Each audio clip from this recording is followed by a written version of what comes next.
Hey there, it's Reverend Nhien, founder of Evolving Enneagram. And hey, this is my first talk of the year where we're not having 4 contemplative practices and the Enneagram groups meeting in this coming week.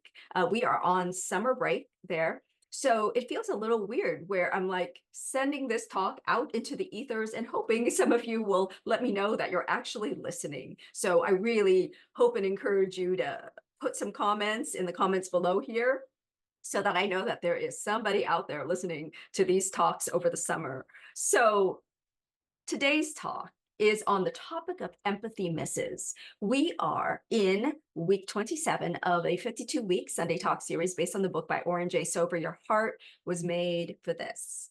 And this week, I would like to explore how even the most well-intentioned of us, when we are endeavoring to listen compassionately or to open up to understanding and care towards someone else, that we often miss the mark. I know I have in many, many cases. And I want to share 9 different ways we might be missing the mark due to the default of our Enneagram types, in hopes that this supports you in realizing, oh my goodness, well, yes, I was doing that rather than empathizing. Now I get it.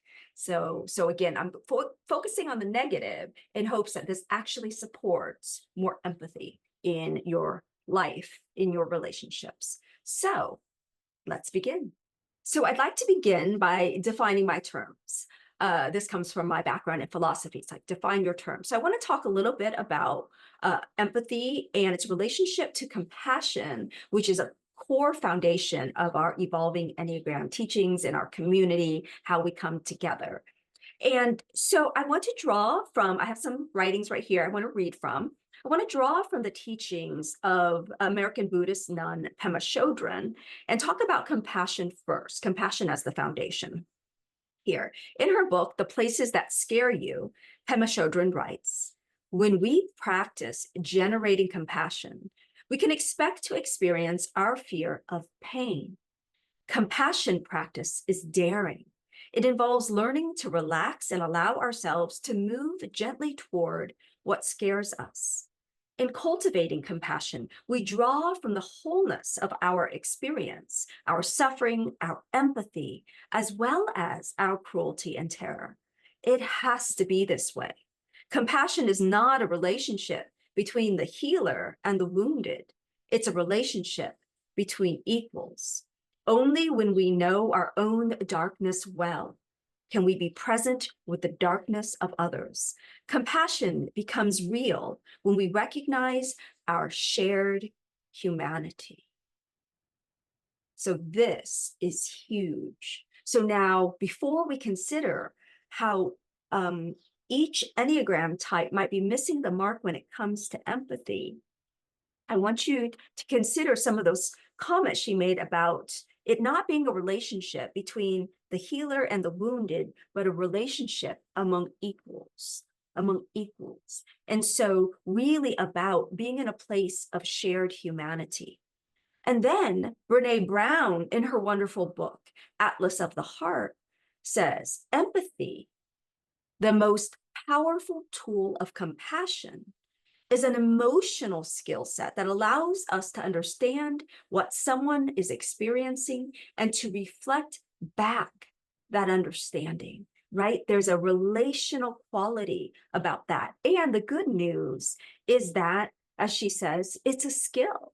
You're not expected to already know how to do it, right? And so you can cultivate it. And it becomes a tool for fostering a more compassionate life and world. And don't we need that? So now I want to share teachings that I have around my own reflection. Some of these came as a result of reflecting on empathy in our contemplative Enneagram groups, which include individuals of every Enneagram type, right? So this is true not just in our work last week together, but just over the years of working with individuals and seeing ways in which people miss each other, right? So with ones do well to remember that fixing is not empathy. So as a type 1, you tend to default to noticing and correcting errors and imperfections, right? So as well-intentioned as you might be in doing this, you might find that when a loved one shares a struggle, your jumping to fix it mode can be quite off-putting and can be experienced as cold, indifferent, judgmental, and yes, even degrading to another. And it's helpful to understand that however noble your intention, because I know all ones want to do good, however noble your intentions, your fix-it attitude suggests that the other person is somehow broken, right? And so what they're experiencing, what they're sharing with you, there's something wrong is like your first reaction to it. So by jumping in to offer your capabilities and your expertise, you can come across as coming from on high rather than as an equal. So try not to jump to fixing or solving a situation until and unless the other person asks for help, right? So instead, direct your focus on being curious about their perspective and what they might be feeling and experience. So curiosity. And while this will take practice, in the end, you'll find that actually it's easier because you don't have to fix everything. And sometimes what people need is healing through connection rather than fixing by disconnecting from feelings just to get the work done. So the relief is that for you ones, it can be easier. You just have to develop this different skill set, and it takes practice, but ultimately it's actually more effective and less work, okay? So for twos, I want to read a quote from Rachel Naomi Remen, M.D. She writes, "Fixing and helping create a distance between people, but we cannot serve at a distance. We can only serve that to which we are profoundly connected." I love that. So she makes a distinction between fixing, helping, and serving. When we serve, we support someone's wholeness. When we fix or help, we tend to come from a place of inequality. So noting that, not just for you ones, but for all the types who are listening for your number. For twos, it's important in particular to remember that sympathy is not empathy, right? And twos, who are just so big-hearted can think, oh my gosh, I'm so empathetic, but you might come to realize you're actually more sympathetic. What's the difference? Sympathy comes from a place of superiority and fosters disconnection, the last thing you want, right? Whereas sympathy comes from the stance of not me or you.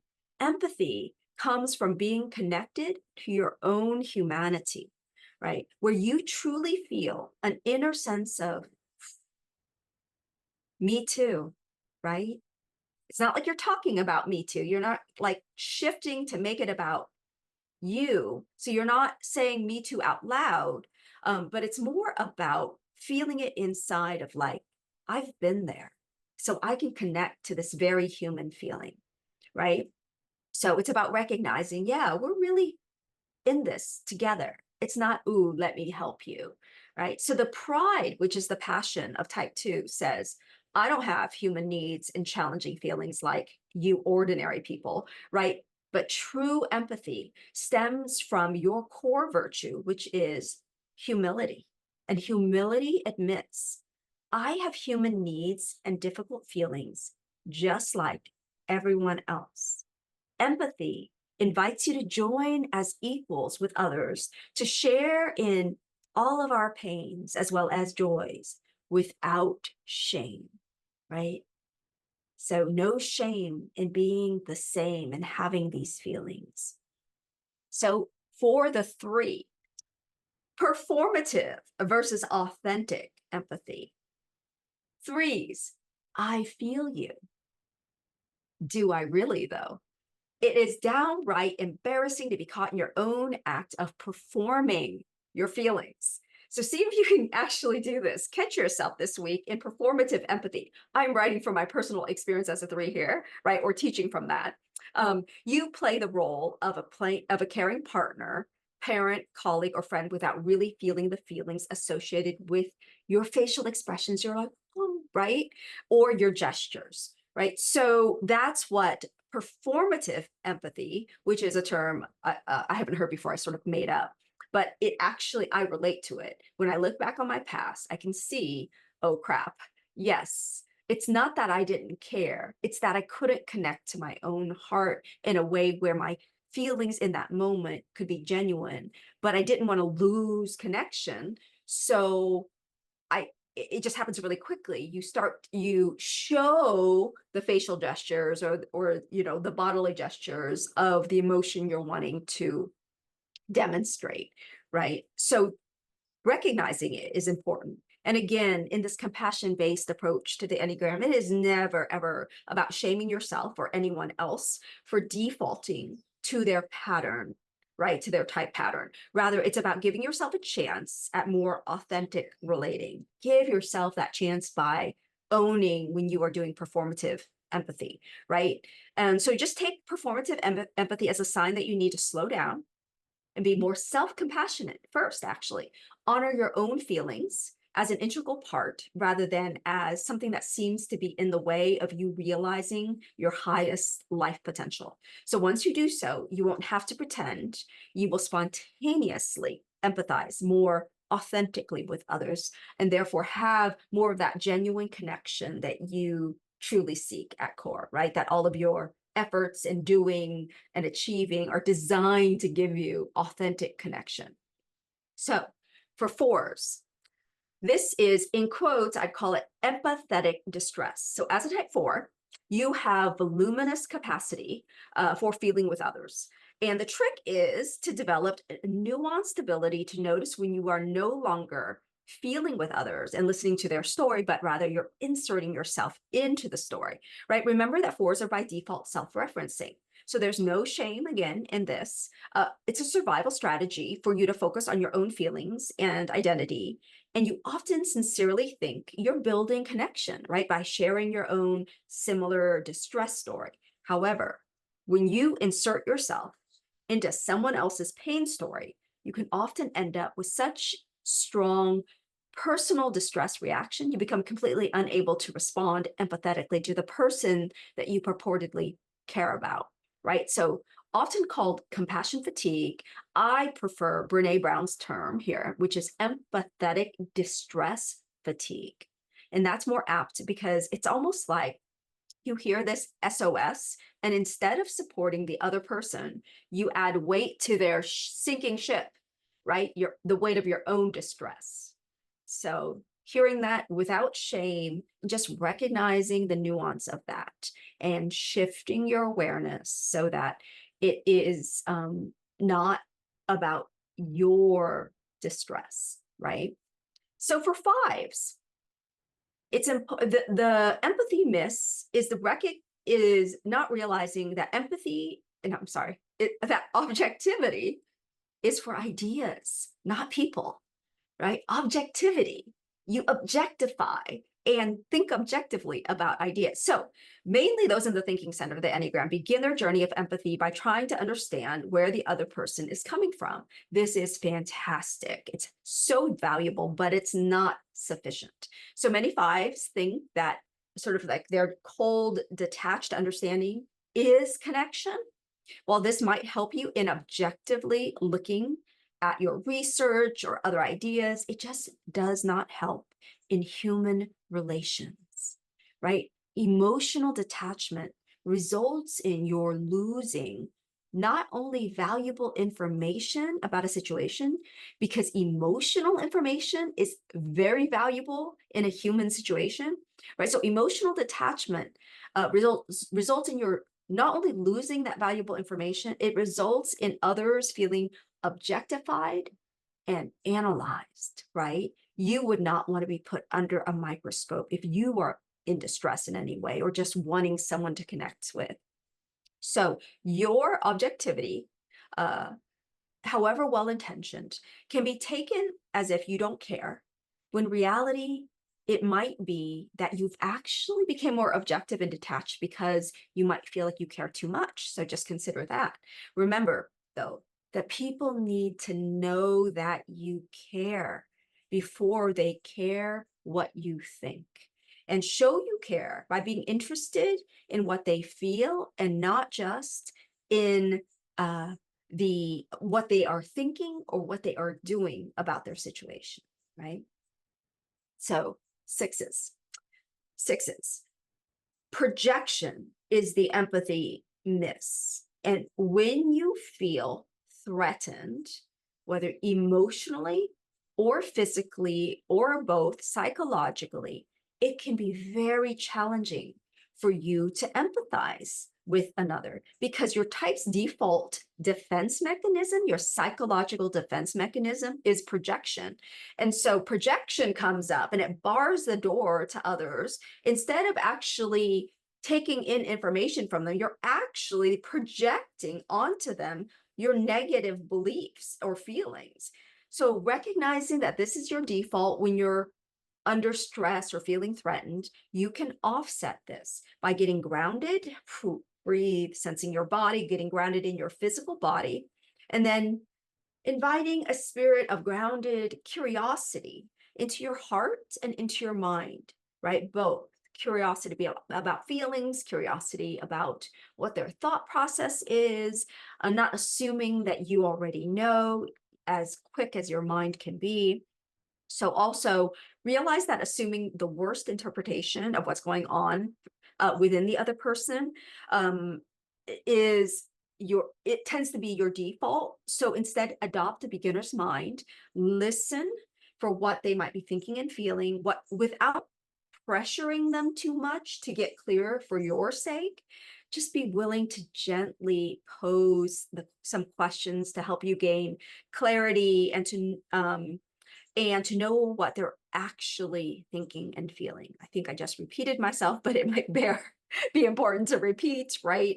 So be willing to check on your projections is a short way of saying this, but by really asking about what they're really thinking and what they're really feeling, check.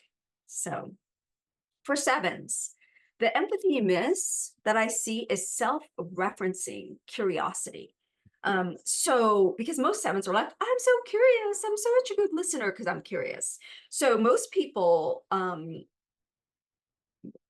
so sevens are actually gifted in their curiosity, and most people could probably stand to be more curious, whereas you sevens were generally born highly curious about the world around you, and tend to find it even strange that others aren't as inquisitive as you are, exploring and adventurous into places and people in the way that you are. So this is really a gift that you have. I want to honor that.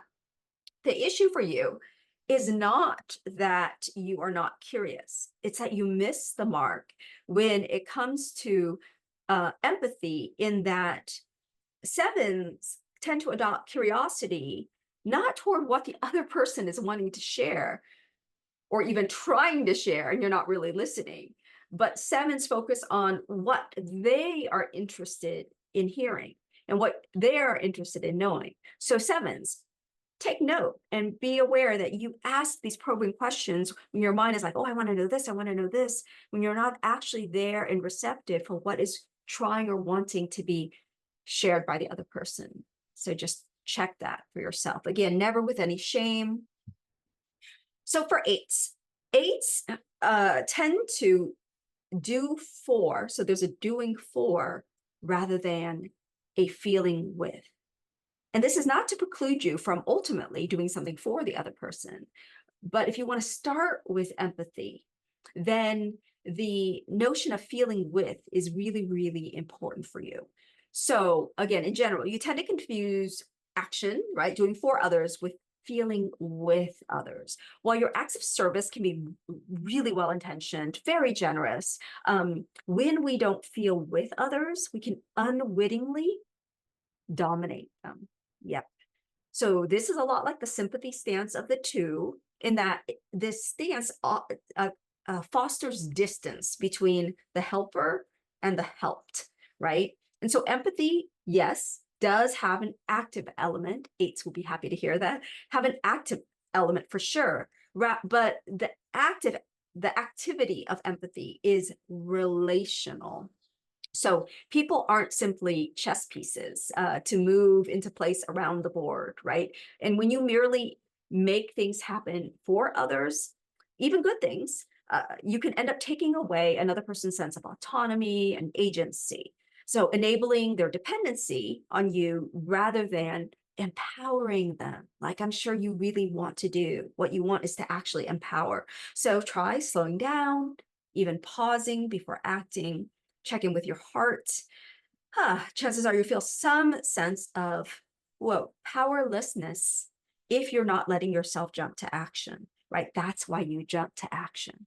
So see if you can breathe gently, not forcefully, because you'll want to try to force everything, even your empathy, right? Gentle. So breathe gently into that vulnerable feeling. Your own vulnerability is needed for true empathy. Vulnerability is essential for your actions then to come from a place of honoring others rather than objectifying them like chess pieces or just dismissing them altogether, saying, I'll do it, right? So finally, nines. Nines, the empathy miss is the recognition that they need, that empathy has boundaries. Empathy involves individuation, a separate self. So nines are generally considered the most empathetic of all the Enneagram types. Their structure, whereas I mentioned like sevens and fours are self-referencing, nines are considered other referencing. So the focus of attention naturally scans toward what others are feeling, thinking, even energetically sensing into others. And so that's a natural skill that all nines have. But the thing is, skillful empathy involves a relationship between two equals. And in this case, nines, you don't make yourself equal, right? So what happens is you can use what's called affective empathy, to hide feeling with another where you get lost in the other's feelings. So it's a way you actually hide out in someone else rather than genuinely connect with them. So according to Brené Brown, again, affective empathy is feeling something along with the person who is struggling, which she teaches is, quote, is a slippery slope toward becoming overwhelmed and not being able to offer meaningful support. So that's the end of the quote. Empathizing with others' struggles while staying asleep to your own feelings can also result in despair from the depth of your own self-forgetting. And so it's almost like your withdrawal becomes even stronger and connection becomes even more attenuated. You're not growing connection this way. You're maybe, it may be coming from your fear of not belonging or your fear of abandonment, but what you sacrifice is authentic connection, right? Where you just lose yourself and in order to keep the person there. So anytime you're relating to others, it's important to check back in with yourself to see, how am I feeling that might be different from what this person is feeling? And what am I needing right now?